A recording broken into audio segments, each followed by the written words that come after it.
Okay. Yeah. Lady Wolf Pack on a whole nother level. Savage as they come, gang of female rebel. We got the sharpest claws, we got the whitest teeth. We coming for your lunch, but we only bring the heat. Hey y'all, I'm Cassidy, the favorite daughter, obviously. And I'm Kim, her mom, her match, and the real reason she turned out halfway decent. Welcome to Mom's Favorite, the podcast where we laugh, vent, and overshare like it's our full-time job. Yeah. And we're coming straight to you from Austin, Texas, where the queso's hot, the opinions are hotter, and we don't sugarcoat a damn thing. You know, just think of us as Thelma and Louise, but only they're related and they have a podcast instead of a death wish. So go ahead and pour yourself something strong, maybe a margarita, get a little snack. Because here on Mom's Favorite, we got a lot to unpack.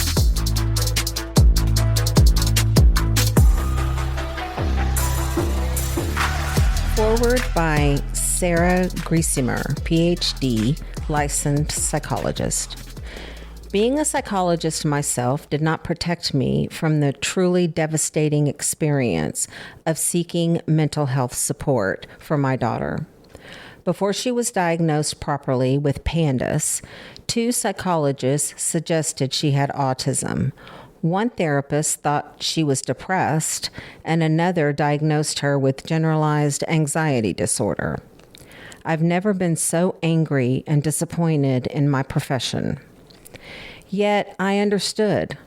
In my 10 years of training to be a child psychologist, no one had taught me anything about autoimmune encephalopathies, such as PANS and Pandas, and how they impact children's mental health. This topic was not represented in my neuropsychology coursework. In fact, Pandas was only getting a name after I graduated. I became an expert only through helping my own daughter. Now I work with parents whose kids have PANS and Pandas because I want those parents to be given the things I didn't receive: compassion, knowledge, hope, safety, care, and support. For those of you new to it, Pandas and PANS is a type of autoimmune encephalopathy. In short, this describes a disorder where the body attacks itself, in this case, its own brain, in the process of fighting a virus, infection, bacteria, or allergen. For Pandas, pediatric autoimmune neuropsychiatric disorders associated with strep, I know, it's a mouthful for sure. The triggering infection is strep. Although children with Pandas can have autoimmune responses to other triggers as well. For PANS, pediatric acute onset neuropsychiatric syndrome, the trigger might be a tick-borne illness, a viral infection, or mold or other toxin. While our understanding will continue to evolve, our current theory is that the self-attack results in the swelling of the basal ganglia part of the brain.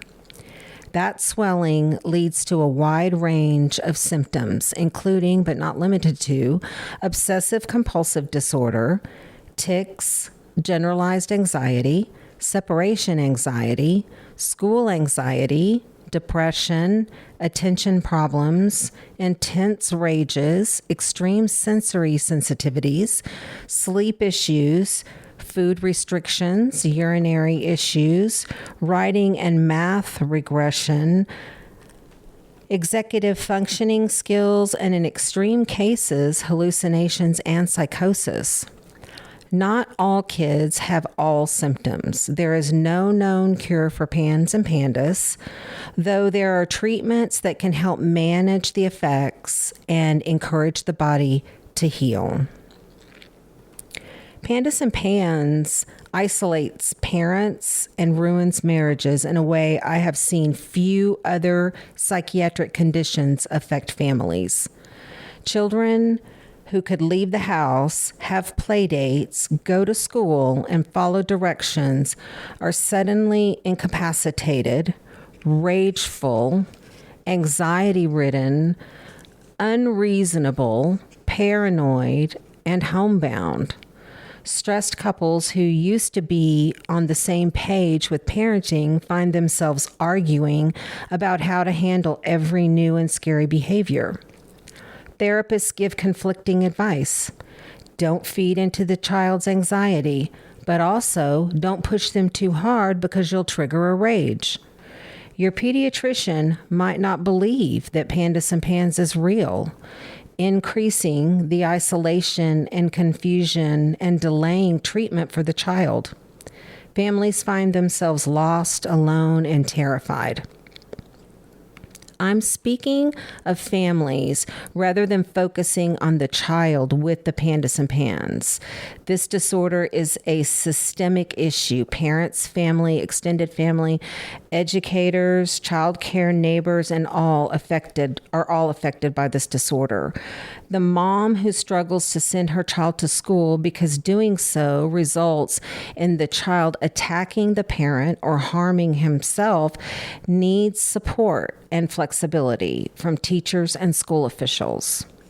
The dad who fears his neighbor will call Child Protective Services on him because his child is screaming, "Don't hurt me," needs to know that his family is safe in their neighborhood. The parent who is barely getting through each hour needs encouragement from extended family, not insinuation that this is somehow a permissive parenting issue. Caregivers who are repeatedly hit, attacked, bitten, and screamed at need healing from the very real trauma that their bodies are experiencing. The dilemma of how to get broader support and understanding is real. How do you explain to your child rages are not the same as your best friend's daughter's tantrums? How do you talk about what your family is experiencing without shame or embarrassing your child? How do you convince your child's teacher that your child isn't a manipulative brat? I've actually heard that myself quite a bit. But they are in incredible pain and distress. In the middle of chaos and mental exhaustion, parents are tasked with piecing together a medical and emotional support system that doesn't believe their problem is real. The challenge of being seen and getting support are the two most common themes I hear from parents. Number one, I don't want to feel shamed for my parenting by telling people how bad things really are. And number two, nobody understands how bad things really are. In order to solve number two, we have to start with number one. Our culture tells us repeatedly that there is a right way to parent. And if you act in this magical right way, that any one of 100 parenting books will claim that they are knowledge givers of, then you can magically control your child's behavior.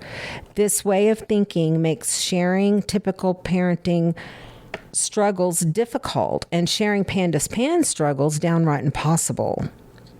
On to number two. Nobody gets how bad things really are. Once parents have a better understanding that people seeing their child rage or run into the street or yell swear words does not make them a bad parent. It becomes easier to actually share how bad it is. Often the resistance to talking about how bad it is the desire for our friends to just understand, or what I call read our minds. We want them to automatically know that when we say, I'm not really struggling. That doesn't mean my kid slammed a door and gave me the silent treatment and I'm really mad. It actually means I feel so much desperation and rage when my kid knocks over a bookshelf and throws books at his sister that I think I'm going to either implode and hide in the bed forever or explode and might actually hit my kid. Unfortunately, mind reading, as much as we really want people to be able to do it, is not real. Your friends will not automatically understand that you are grieving the loss of who your child was, that you're wondering if you'll ever see them again, how they were. They will not automatically understand how scary it is waking up each morning with dread, never knowing what the day may hold. How exhausting it is staying up till all hours of the night while your child asks you why this is happening to them. They will not automatically understand how it feels to hear your child say they want to die. You will not automatically understand the deep and devastating loneliness. If you are interested in taking a step on that journey of authenticity and honesty with those you trust, this book is a beautiful way to start sharing more of your life. By choosing a story from these pages that represents some of your experience, you get to show people a little more of what you are going through without having to say all the words. You'll get to show them that you're not crazy, that this is real. You'll get to finally be seen. The stories in this book fill a desperate need for parents, extended family, physicians, therapists, and others who work with or love a child with Pandas or PANS. Though it's easy to find online groups and fellow parents who are deep in the throes of trauma, grief, confusion, and pain, it is very difficult to find stories of healing and hope. This book offers parents a lifeline that we need when we are in the darkest of places. If you are a practitioner, therapist, or physician, I urge you to set aside what you think you know about this disorder. I invite you to read with curiosity and openness to what you might understand in a new way. As providers, we so often think we know what's true. We think we understand the whole story, but we often don't. The greatest healing we can offer families is through listening and believing. If you are a Pandas and PANS parent reading this, I so wish I could hug you and make you tea. My hope is that these stories can help you feel seen and understood and give you comfort in a time when comfort is very elusive. Find a comfy spot, cuddle up with your favorite blanket, and read those stories. As you read, I hope you can hear these families' voices and you can hold on to my voice as well. You are not alone. You are not broken. This is not your fault, and there is hope.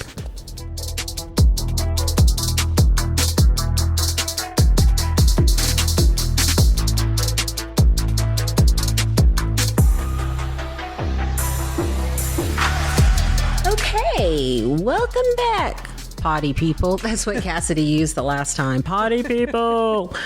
Anyway, so we are in our cute new recording studio and are so excited. We have a very special guest today. Melissa Nolan is here to talk about her book. She is going to share some information with us, and we really just want to talk about something that is important to both of us. We have been walking a very difficult journey, the two of us, and we want to kind of share some of that information and share this beautiful book of stories. The book is called Somewhere in There. Families living with PANS and Pandas share their journeys from despair to hope. And I'm telling you, it was so uplifting and encouraging to read these stories, and the fact that they're just from all over the country, it was just so wonderful. But so I'm excited to talk to you about it. But so hi, Melissa. Hello, I'm excited to be with you. I'm glad Delilah, your dog, is with us as well. Yeah, we have our little support animal in here.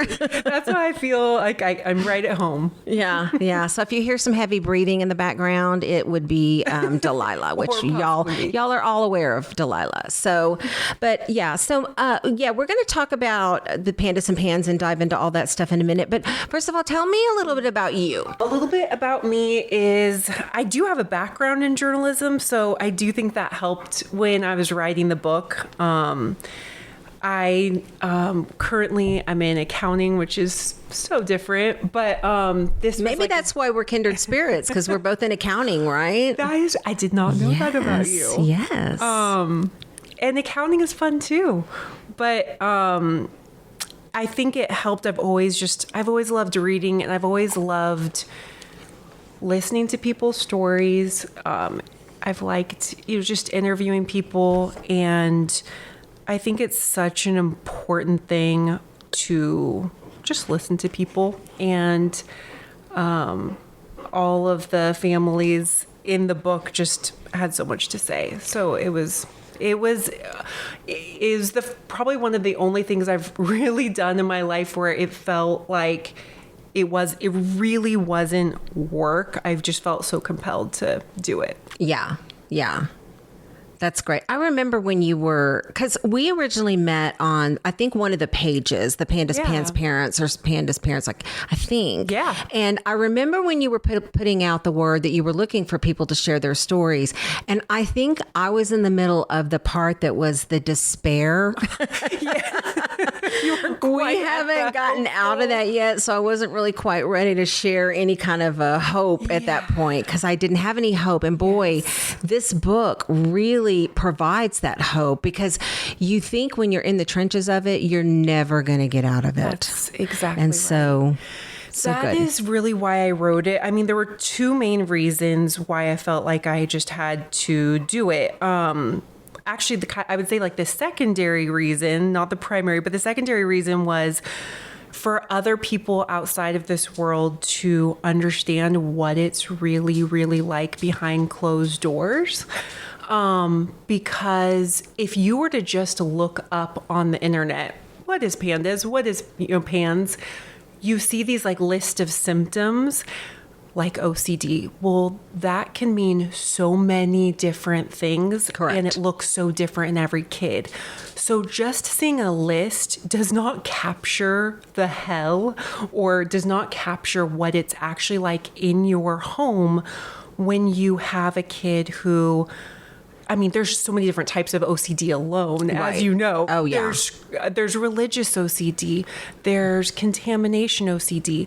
Well, then what happens when you add depression? What happens when you add anxiety, separation anxiety, school refusal, ADHD?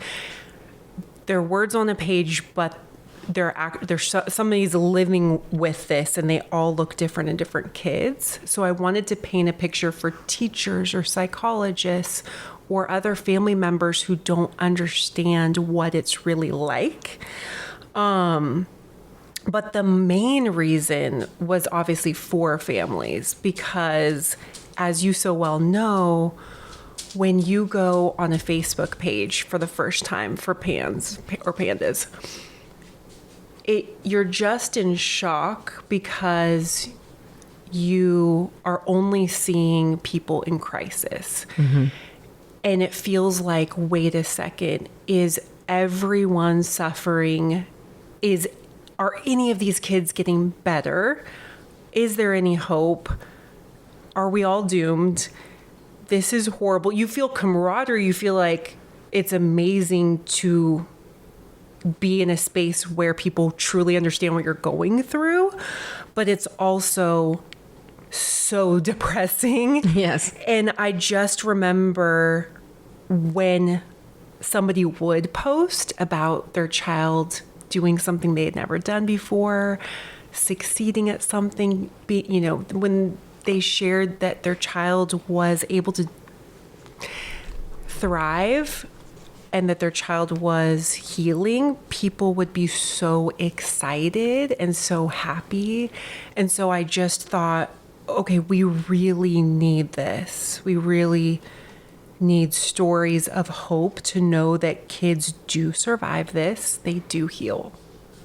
Yeah, I think that's absolutely critical. I think it goes back to the very beginning. If you'll think back to when you first thought something might be wrong, trying to figure out what's wrong, I think it starts with knowledge and understanding and how we were told. I mean, we're from kind of the same time frame of all of this. And back then, now Pandas and Pans, they're starting to talk about it.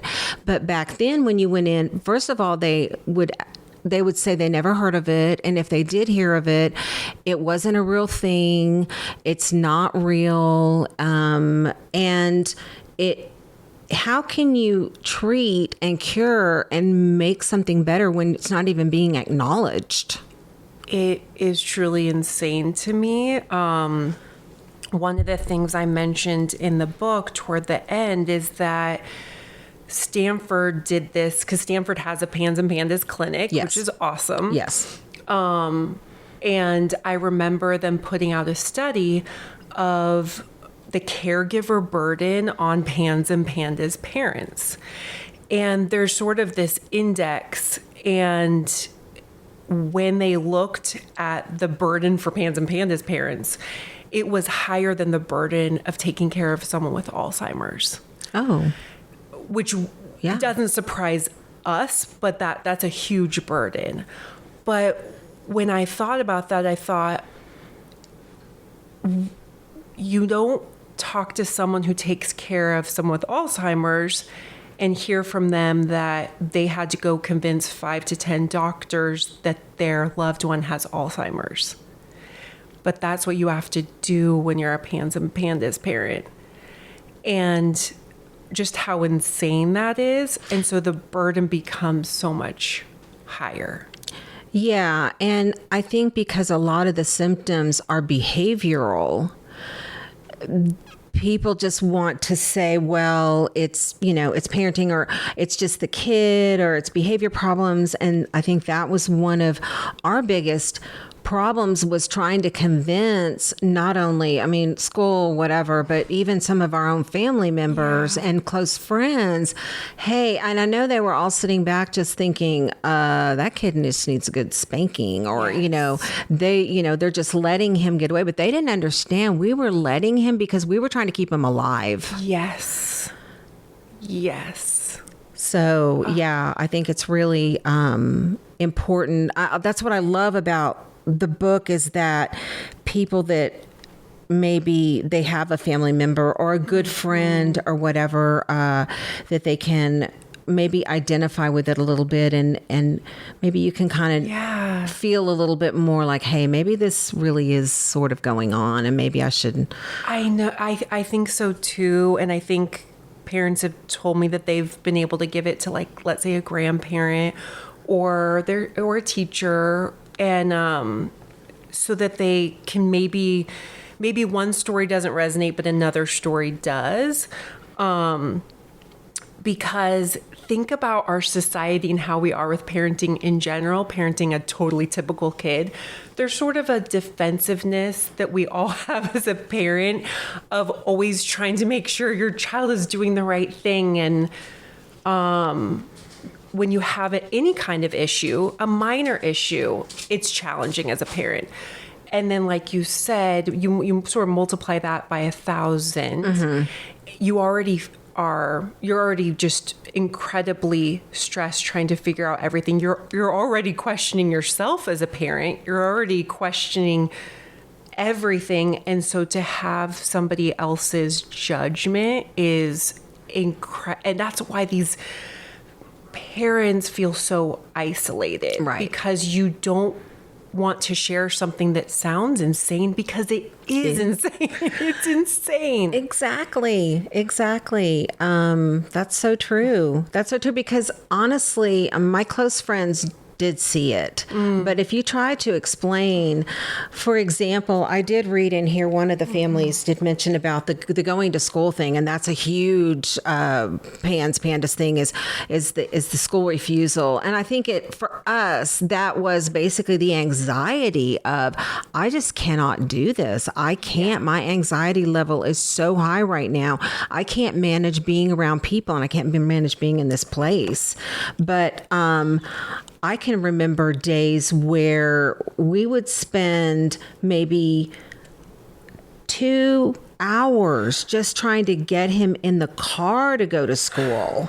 Yes. And so I don't think people are thinking like school refusal, we'll just make them go. Well, you literally cannot. And we've literally had principals and resource officers trying to coax, hey, come on, get out of the car. And it's something that's so far beyond their control as well. And then you have people like, hey, come get out. And it's just such a horrible place for them to be. And for everybody. And I can see, the school, they also have, I mean, what do you do with this? This is like this mystery illness that this kid's acting like really wacko. And what do we do about it? And I think one of the hardest things about school anxiety, and that was our son's, one of his biggest symptoms was school anxiety. I think what is so hard to explain is that if you are just talking about anxiety, you're just typical anxiety. Psychologists will tell you they have to go. And once they go, things will be better. Things will be okay. And I had multiple people, multiple professionals, multiple friends, multiple family members, just people encouraging and trying to give the right advice of the more he doesn't go, the harder it's going to be. Right. What they didn't understand is it was like trying to push him out of an airplane every single morning, and there were times he couldn't even get out of his room, let alone out the door, let alone in the car, let alone out of the car.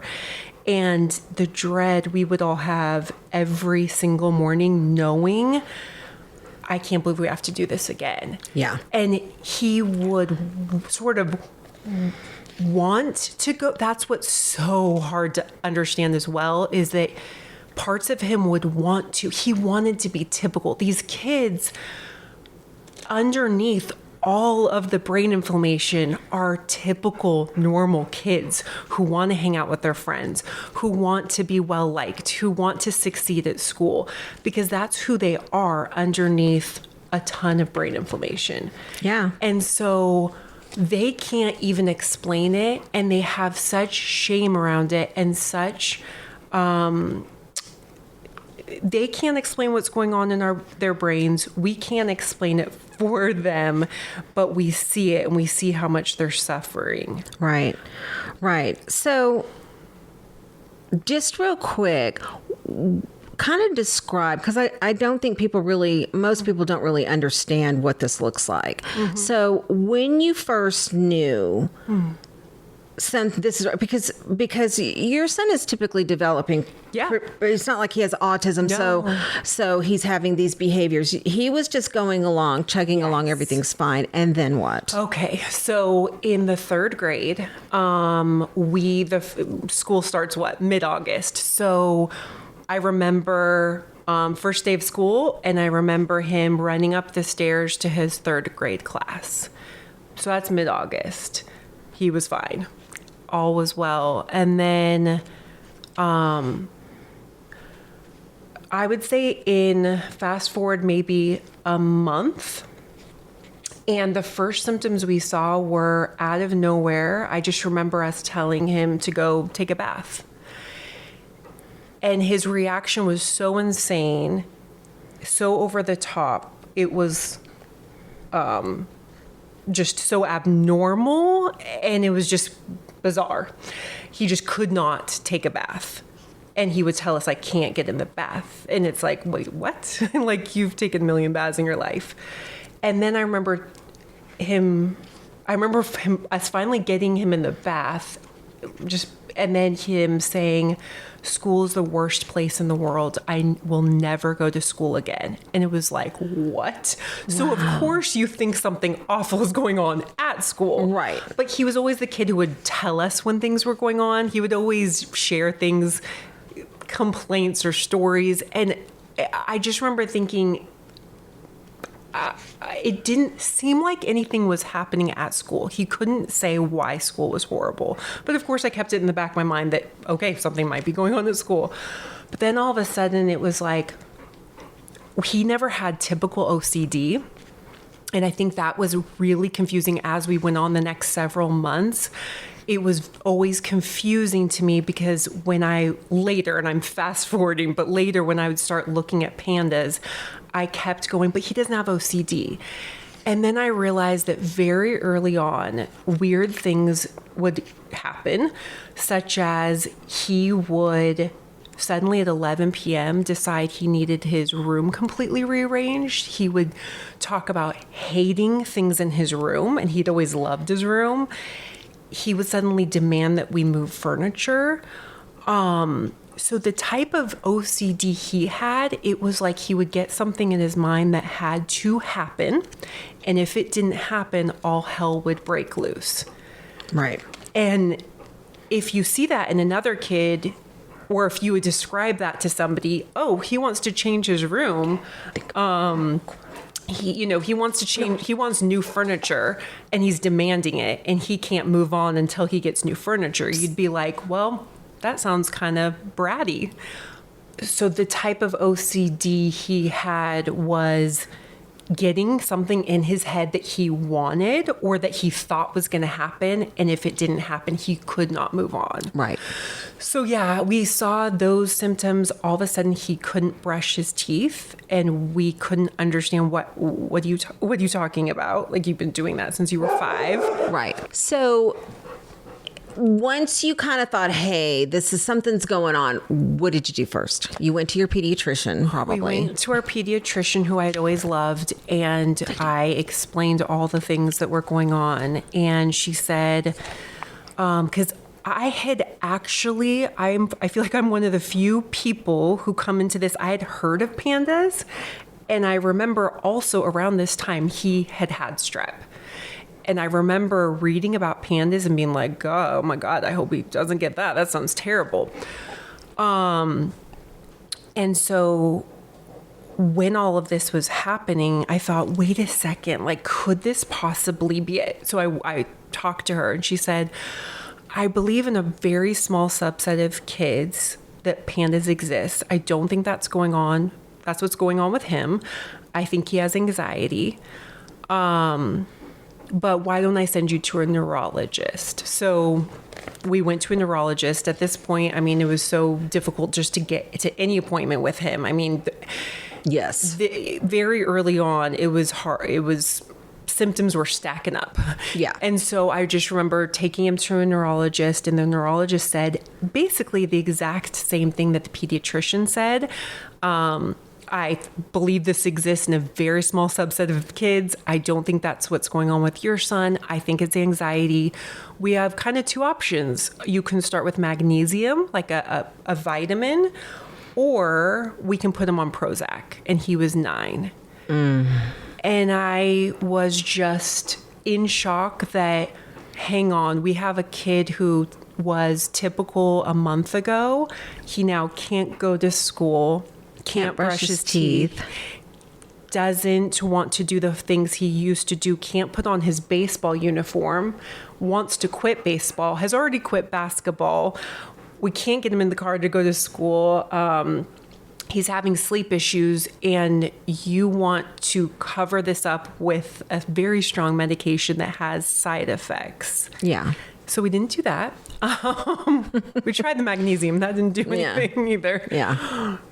But that was kind of the immediate. The start of it. So when was kind of the light bulb moment? So you probably had a few, misdiagnosis with your psychiatrist and this and that. And then when did Pandas think? When did you say? I think I remember in the book you said this. You said that you went out and you were doing some research about it, and you just went on one of the sites and put your symptoms out and said, could this be Pans and Pandas? And you were thinking, well, I don't think it is, but I just want to see what they say. Yeah. And I went on the Facebook page, like the biggest one that we all know. And I thought, okay, I'm sure other parents are going to be like, nope, this really doesn't sound like it. You can go on your way and leave this group, and and I'm sure everything will get better really fast. But I put in, and everybody was like, yep, that sounds like it. We actually, there was a time when before we really knew what it was, we thought he probably had a brain tumor. That was one of the thoughts. And I think that's what a lot of people, you can't describe it. So we actually got him an MRI, and that was incredibly difficult because, again, you have a kid who can barely function, and we had to get him an MRI, and came back and his brain looked fine. But those are the thoughts that go through your mind when you see that your child is not who they have always been. Yeah. So, and this might be too much sharing, but did it ever get so bad where you had to call him reinforcements or take him to a psychiatric hospital or call MCOT, the mobile crisis team to come out? And a lot of the families that I talked to had that experience where they have had to do that. It got so close, seconds away from having to do that. There were times that we would literally just be on my husband and I would just be collapsing with just, what do we do? Is he safe here? Are we safe here?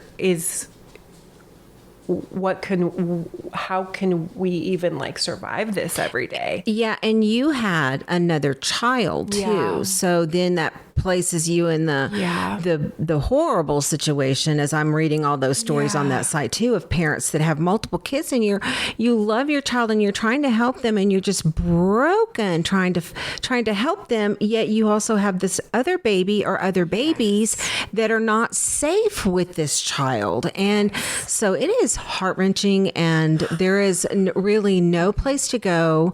The help is just not there enough. And you hear about so many families who say, don't take your child to the ER. Yeah.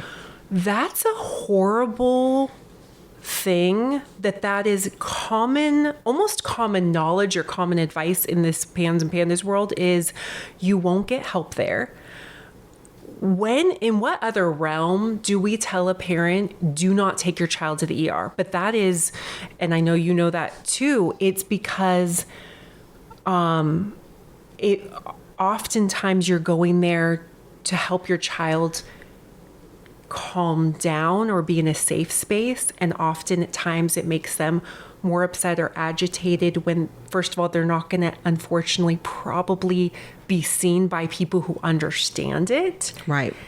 Well, I think that's kind of where it starts, is they're putting him in there, and they don't, first of all, are treating something that they don't even believe in, and they don't know how to treat it because it's just this mystery group of illnesses into one thing. And so they're treating them like it is a psychiatric disorder. And so they're putting them in rooms with people or facilities where there are other people with serious psychiatric issues. And so it's a very, very, very bad place to have to go. And we unfortunately did have to do that a couple of times, only because it came between saving his life, or we're going to have to do this because literally we're going to lose him.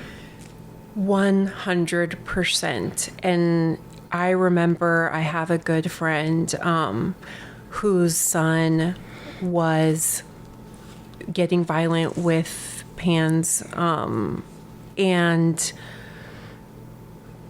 she was afraid for her others, for the other kids' safety, and she called the police and was hoping that when they would come, they would possibly have some knowledge of Pans and Pandas, and that they could just kind of help keep everybody safe. But what happened was, when the police officer got word that the child was violent against his dad, he said that he would have to go to juvie for the night, or for, I guess, a few hours. My friend, the mom, was, as you can imagine, absolutely distraught, trying to explain that this isn't a normal child getting violent. This is a medical condition that causes brain inflammation, that causes extreme psychotic behavior, but that you have to calm that child down, not take them somewhere where they're going to get jail is not the right place. Right. And she begged and begged and begged, and he just kept saying, it's better to we'll just take him for a couple of hours. You can pick him up. And no matter what she said, he just wouldn't listen. And they took him to juvie. And then, yeah, I just get that. Yeah. I mean, it would be like coming and taking a sick child with cancer and going and throwing him into a place like a reform school or something where they, and that's what's really hard that we experience with our son is he knows that this is not right. And he knows that this is, why do I do this? Why am I doing this? And I did pick that up in the book, a couple of the stories where of the adults that now can reflect back and why am I doing this? And then you have so much shame and regret. And I can remember Jake flying off and doing something, and then he would be remorseful and he would be like, why? And it's so heartbreaking as the mom and the parents, both parents, to live with this. It's something that I'm so happy that we're able to sit and talk about it. It's not something I like talking about because it brings up a lot of things, as you well know, which kind of brings me into let's talk about the healing side of it a little bit. So once you kind of figured out what were your trigger, what was it? What caused it? Did you ever trace it back to anything? I think he is classic Pandas. It really was strep, which I think is somewhat easier, as you know, than Pans, because with Pans, there's so many things it could be. It could be a virus, bacteria, multiple things, Lyme disease, tick-borne illnesses, all of these things that are so hard to tease out and figure out. We always came back to, we knew around this time he had Pandas, he had strep, and even though he was treated for the strep, and he didn't actually have strep anymore, but of course he had Pandas symptoms. So we did low-dose immunotherapy for a couple of years, and it did help quite a bit. I would say the light bulb moment was when I was able to convince the neurologist, okay, instead of Prozac, can we do long-term antibiotics? Can we just see what more antibiotics would do for like a few weeks or a couple months? And surprisingly, he said, sure. I mean, I remember being on the ground of my room, just like on the phone with him saying, like, I don't think we can get through another day. Like, please, will you let us try long-term antibiotics? And he said, sure. So our son went from having a rage every other day to going about 40 days without a rage, which was incredible. He still had every other symptom, but that was the moment, obviously, over that month was like, okay, he actually has this. Like, this is nothing behavioral, nothing with our parenting has changed, nothing discipline. Like he is Right. responding to this.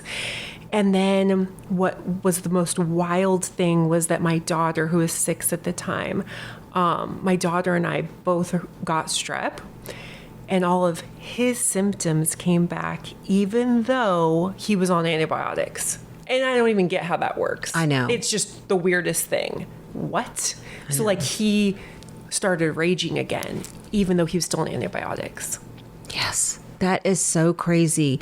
I think that we still trigger off if he gets around somebody who has strep. Like I can see a change in Jake's personality, and I'll like if he'll have a behavior, like if he's in a weird mood, I'll think, he must have gotten around somebody who had strep or something. That immediately comes to my mind. It's so wild. So bizarre. It's so crazy. So you did the low dose immunotherapy. Yeah. Oh no, you did antibiotics. Then we did low dose immunotherapy for a couple of years, but throughout this whole time, certain things would get better. I mean, I would definitely say low dose immunotherapy is fascinating, awesome. I love, I think it's a great method of healing. But he was still not able to go to school. Last year was his first year completing a full year of school since he got Pandas when he was 9. Wow. He just turned 16, so that means basically year 15. When he was 15 was his first year. Wow.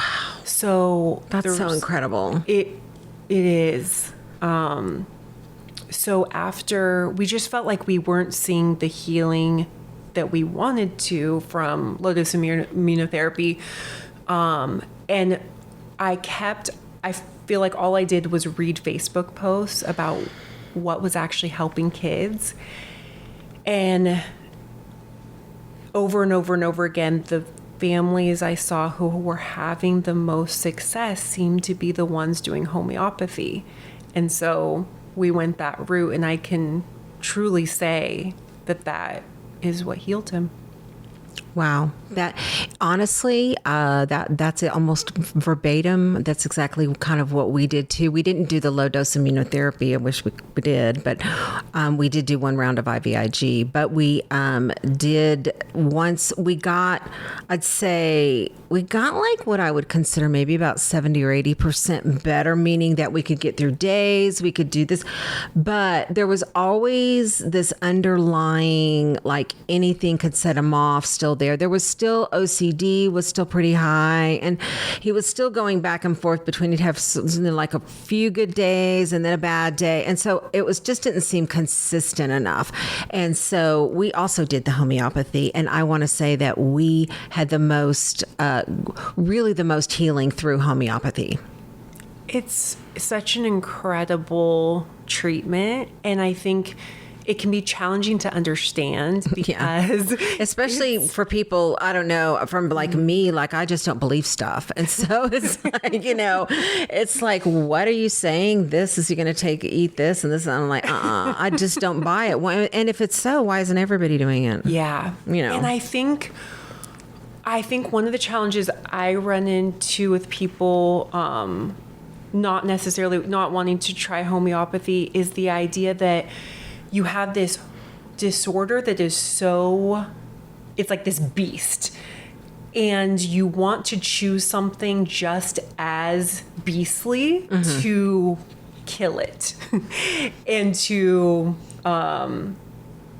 and that's not how homeopathy works. No, homeopathy we know. Is like introducing this little lamb and just saying, I know it is. And you're so desperate that you really need a miracle. You need a big bomb to come in and really take this big flame off of them. And homeopathy is, but for us, and everybody is so different because every story you read is completely different.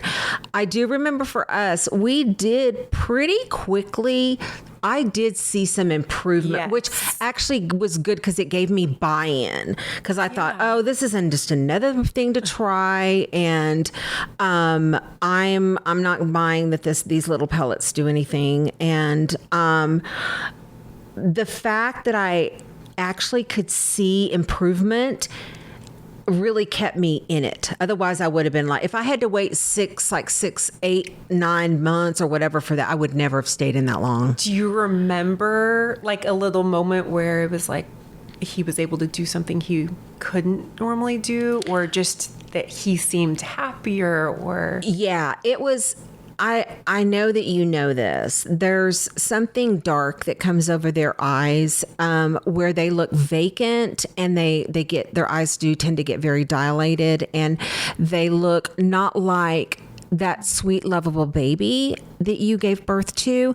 And I think I saw that shift in that look in his eyes, and that was the beginning of it. And I saw an exhale in him too, where he didn't seem so uptight, and every little thing wasn't setting him off. Like we could say, oh, well, we're not going to watch this right now. And it wasn't like he would rip up this room, you know, where in Pandas, when you're going through a flare with them, if you say no to pretty much anything, I mean, you don't know what kind of response you're going to get. You may set them off into a rage, and it's not pretty, and it's not nice for them. So you want to try to avoid it if you can. Yes. And I don't know if you experienced this, but it's almost like, I guess they call it sundowners. Yes, we did have sundowners. We did have it. And that's why I dreaded, I don't know if you dreaded the night. You dread the nights. You dread the nights. And then you can't wait until they go to bed too, so that hopefully you can have a couple of hours of peace maybe, but they're not sleeping well. So, so we definitely had the sundowners too. Yeah. And so tell what that is in case somebody doesn't happen to know what sundowners is. I mean, I think it's when people have dementia or Alzheimer's, or maybe certain other things where nighttime is just a very difficult, like it just neurologically, it starts affecting maybe mood. But I just remember our son would always, even during his darkest times, he still always wanted to be with friends, which was very surprising. And I just remember our wonderful neighbors in our neighborhood. He would be playing outside with them, and you'd sort of be like, okay, I can have a moment. I'm glad he's playing outside. I'm glad he's getting fresh air. But then this dread would come over you, knowing that it's 5 o'clock and he's going to come in, and everything is going to change. And it's part of what's so bizarre, because people would only see that kid outside who's running around playing basketball. They would never imagine that 30 minutes later that kid would come in, and it's like you said, you can see it in their eyes. It's like a heaviness, a darkness. Yeah, and like an anger, and it's almost like sort of like dynamite a little bit, like, you know, like they're going to explode at any time, and they don't really know why, and it's very hard. And yeah, that is something that we definitely experienced as well. So when would you say you were healed? Like, okay, so like, when would you say like we're healed? When was that? And I know it's ongoing. Yeah, it's ongoing. It was such a slow process, but like you said, with homeopathy, most of the time I felt like we were seeing progress. Just little things, like you said, little things he was able to do, just a clearing of his mind, being able to, like his sense of humor would come back.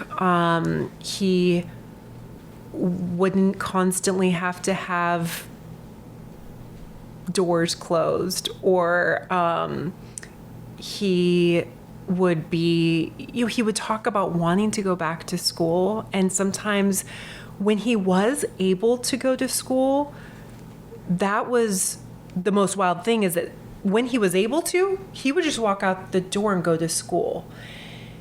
That was crazy, because nothing I could possibly say when he was not doing well. There was not one morning out of the probably, I don't know, 1,000 mornings that I tried. There was nothing that my husband and I could say to get him to go to school if he was not healthy. Like if he just couldn't. It's But kind of then- like that agoraphobia, or is that what it's called? Agoraphobia? Where Like people are fear afraid to of- leave their house? Yes. Okay. Yeah. I get that and arachnophobia mixed up. Yeah. I mean, But agoraphobia, and I think it's kind of like that, where they are afraid to leave the house. It doesn't feel safe. he could not. Yes, that's what he would say. I just don't feel safe there. And we knew he had the best teachers. His teachers were so incredible in fourth grade that, and I like thank them in the book because they would come to the car door to try to help him get out. One of them roller skated to our house Oh my to pick up goodness. Chase to try to get him. And I just remember him being like, he was so moved and so emotional and so appreciative, but he just was like, I'm sorry, I can't. And she's like, that's okay. And she just, gave him a hug and was like, that's okay. Like, it's just good to see you. And the fact that someone would do that is, I still text with them today, and I still send them pictures of him thriving, and I thank them for planting those seeds, because they were incredibly safe, wonderful people, and it had nothing to do. He didn't feel safe. He had brain inflammation. Right. And so there was nothing they could do, or us. And so I guess getting back to, I think we need to stop telling parents to drag their child who has brain inflammation to school, because Yes. it's really horrible and it's really detrimental. And Exactly. It doesn't help. Exactly. Sometimes you And just need a break from and it. honestly, even we did do homebound for a bit, and even that was a disaster for us, although we do have autism on top of that too. So we have kind of the double whammy, and so that probably is why homebound just didn't work for us either at all. But yeah, definitely. And I think that's where the awareness comes in. If and I was actually lucky in the sense too that I don't know if you know Nathan Pullen, and he's on that committee, the Pandas Pants committee, that is that down at the Capitol thing on the Pandas Awareness Day thing.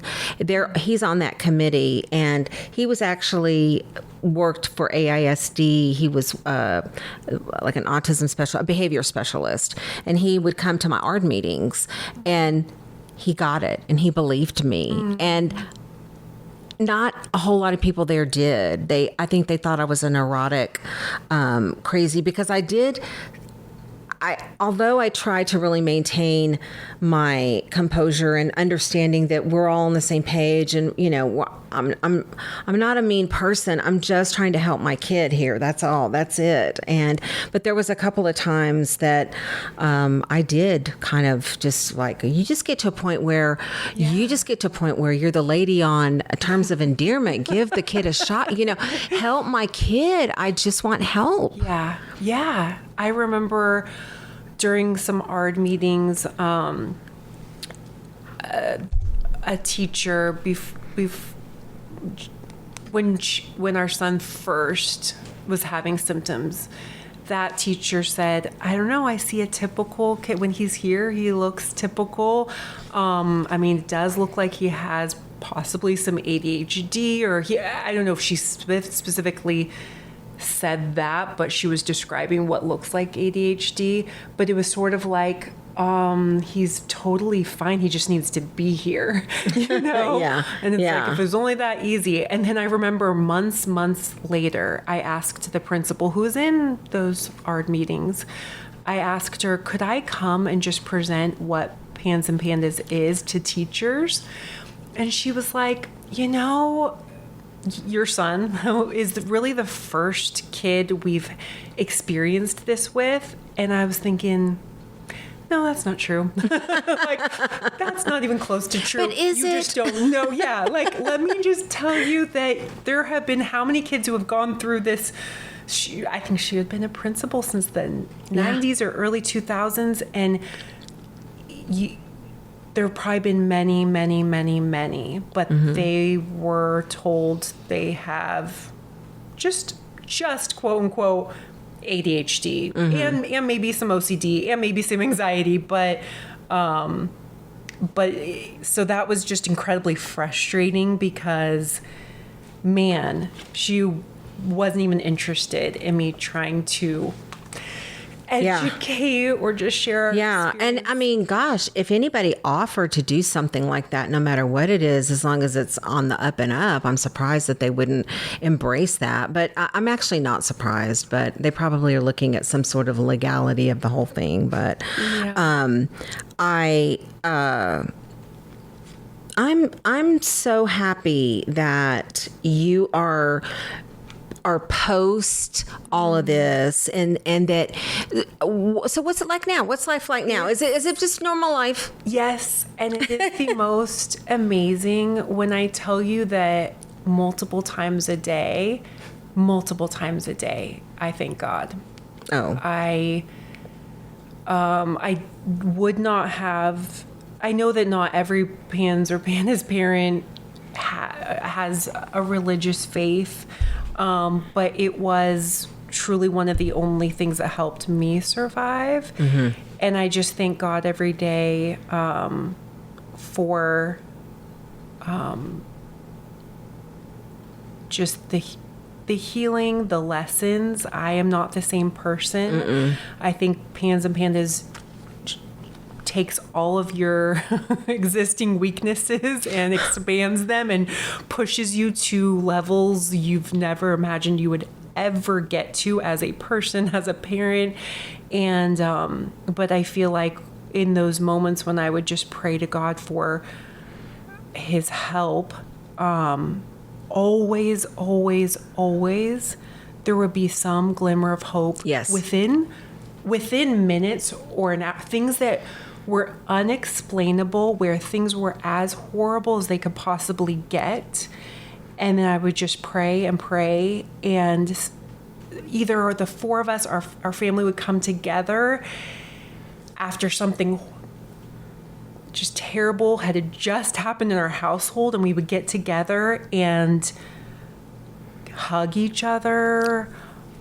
Our son was able to just tell us he loved us, or he just felt so bad for what had just happened, or we were just able to come together, and there was just always a glimmer of hope. Right. So I just encourage people to, one of the hardest things as a parent, I think, going through this is it's actually kind of easy to do, to research, to constantly be trying to figure things out and be in control and write notes and make that next appointment. That's like our gut, but it's really hard to rest. It's really hard to not do because we feel like we're running out of time. We have to heal our child. right. But I think God wants us to rest and trust in him. And so my advice would be to just trust that somehow you will get through it. And on the other side it is amazing. Like, I just marvel at who he is as a person. I feel like homeopathy has truly just revealed what was always there, who he really is. He's so funny. He's so kind. He's so loving. He's grateful. He's mature. I just enjoy him, and I'm just so proud of him. And I feel like just every day I'm thankful. So what does he do for fun? Like, is he play sports? What's his thing? He plays basketball and he plays baseball, and he's going to be doing both of those for his high school. Awesome. And just to see him walk out the door every day like it's nothing. He wants to be on time. That's awesome. Oh, wow. He sounds amazing. And I mean, I don't know him, but I am doggone proud of him. Anybody who's come through that and is that kind of a little a little gentleman. I'm just so happy. And I love this success story so much. And thank goodness he had a mom that just wouldn't give up and wouldn't accept just, what doctors or other people were telling you, or you know your child. And I think that's kind of the takeaway from this is like, you know your child and you know if this is not normal. This is not normal behavior for your child. And if you happen to go to one doctor, ER, whatever, looking for help, and they're not telling you what you need to hear, then just keep moving. Keep moving. That's right. Keep fighting. Right. It's not worth the time to waste. Just talk to a doctor who you don't need to convince, who listens to you and says, yeah, it sounds about right. Because again, it's a clinical diagnosis. Right. There's not one single test that'll tell you. And so, did you guys do anything like the Cunningham panel or any of those testing or things? You probably didn't really have to, because with us, we were on the fence because we had the autism mix in with it. We were kind of like, what's autism? What? But I knew this is not autism. This is not our autism. Yeah. So, and I'm curious, what advice would you give to parents who have a child where they do have autism? How do you distinguish it? Because there is a lot of overlap. Yes, there is a lot. And it looks, and to tell you the truth, I'm not sure that a lot of it isn't all the same stuff. I don't know. It's just too similar, but I think a lot of it has to do with the degree of these things, the degree of these symptoms and things. Definitely, because prior to that, we had autism and it looked a certain way. And then after the change came, it was like we had a completely different autistic kid. It wasn't even our kid. And so I think trusting your own gut and keep looking for answers. And gosh, thank goodness for the boards. I mean, the message boards and the Pandas and Pans page is that parents page group is a lifesaver. It truly is. And I think I wrote in the book too that it's like one of the only spaces I can think of where someone who is going through their own hell will take time to wish to give you a hug from across the miles. Yeah. We'll take time to say, I'm praying for you. We'll take time to say, well, this helped me last night. Maybe it can help you. Right. That is so cool. Yeah, I think too that's a good message, is you are not alone. And I think you put that in your book. It was I think I read it kind of towards the end. You're not alone in this. And first of all, I want to say thank you so much for coming and talking over this with me.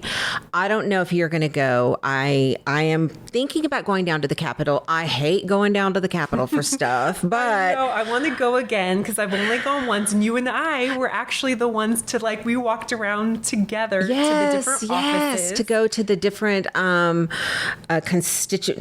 aren't constituents. Those are the different politicians. Anyway, representatives. And I've done advocacy work before that, but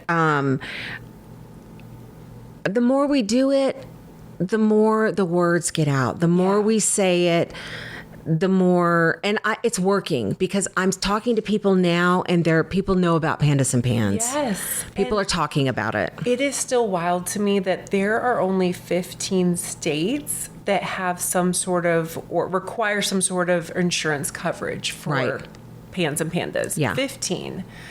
And Texas is not one of them.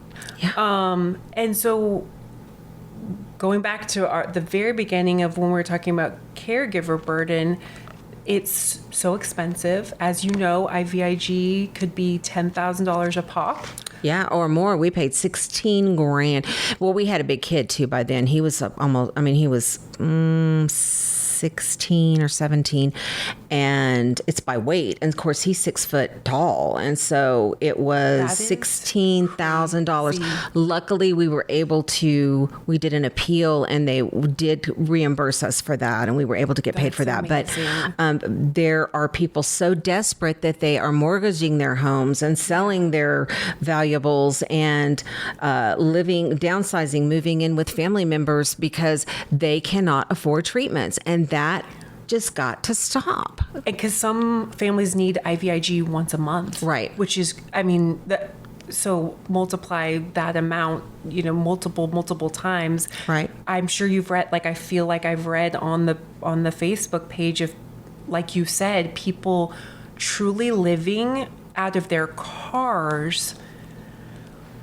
like you said, mortgaging their house, trying to, in really dire straits because they're trying to, or getting out of a moldy house because they know that their house has, or have to literally walk away from everything they own, their home, their belongings, down to their freaking clothes off their back, because everything has mold spores, and their child is reacting to it, and it's making them a crazy lunatic, and the hospitals are telling them they have schizophrenia. It's not schizophrenia or bipolar or whatever they want to label some of the more severe cases. And it makes you wonder how many kids are sitting in these places that actually have a medical problem. I think a lot. I think there is evidence showing that people with schizophrenia have some sort of immune dysfunction. Yes. Have an autoimmune disease, and a lot of times you treat them for like an autoimmune disease. Right. And they get better. Right.